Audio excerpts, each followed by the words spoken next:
These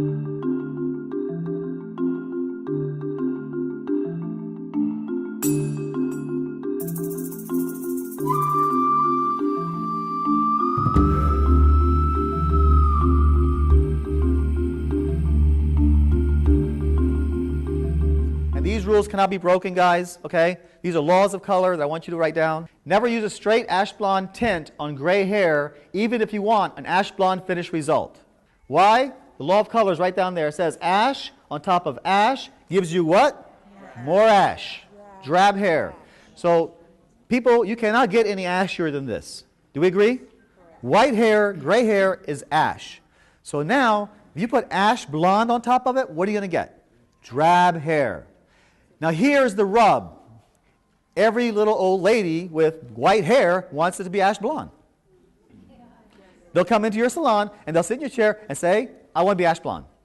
Why? Because when they were in their 40s, back in the 1960s, I'm just throwing out numbers or something like that, okay? They had dark hair. So ash blonde worked on them then. But ash blonde won't work on them today. All right? So if you have a client that has gray hair and she tells you she wants to be a ash blonde, don't listen to her. But this is what I want you to do. You're going to use a blonde, but you're going to use an N series, and you may put a little bit of ash in there to cut the gold a little bit. N series, your N series. Now some manufacturers call it naturals and some manufacturers call it neutrals. So it depends on what manufacturer you use. And like I said earlier, I don't care which one you use. They all have an N series somewhere in their line. You want to use N series blonde for that customer, all right? Think of the N series as a three-color, if you get like yellow, blue, and green, the three primary colors mixed together, you make a brown-based color, right? Okay, so that's basically what the N series is. The N series used by itself, in my opinion, is a little flat, okay? It's okay for certain situations, but it's better to mix it in with something, as a mixing, okay? Once in a great while, you may use it by itself, but it's a little flat. But that flatness makes it a little bit more ashen than your alternative, which will be a gold color. Okay? You only have two warm colors to work with. We're not talking about redheads. We're talking about, right? So you only have your N series or you have your gold series. Okay? So you can use your N series. You can put a little bit of ash. If you happen to have, if your N series looks ashen enough, that's all you have to do. Just use an N on her.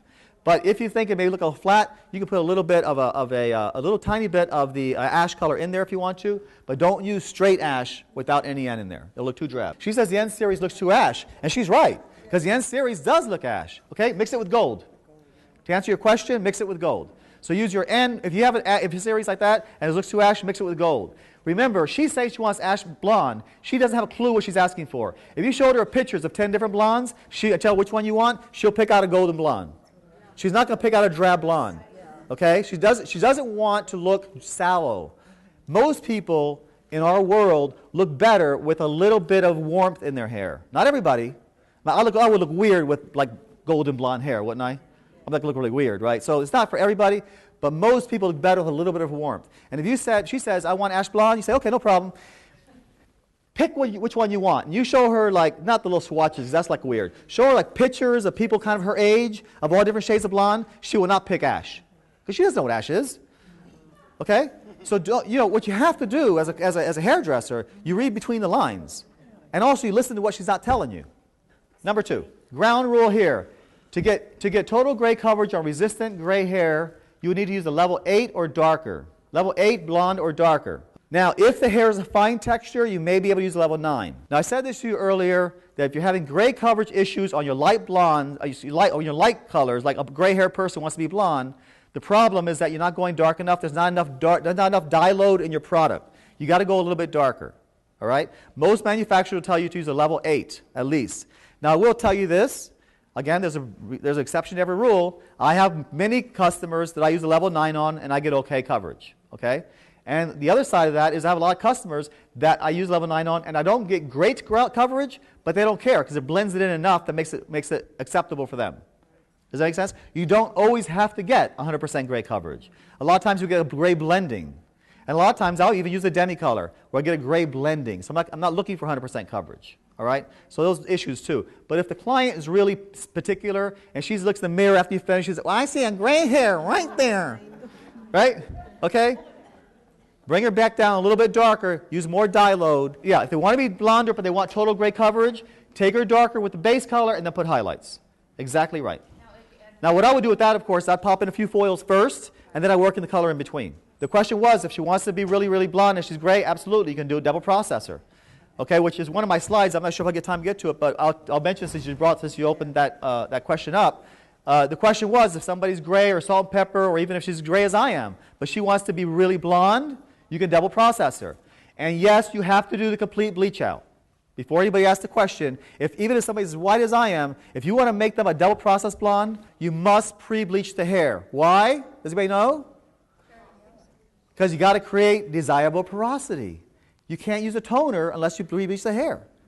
Remember that term, desirable porosity? Who remembers that?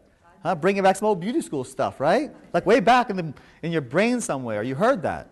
You have to create desirable porosity. You have to pre-bleach the hair before you can tone it. Now I'm talking about a double process blonde. I'm talking about bleaching and toning. Okay? I'm not talking about just like leaving it look like straw.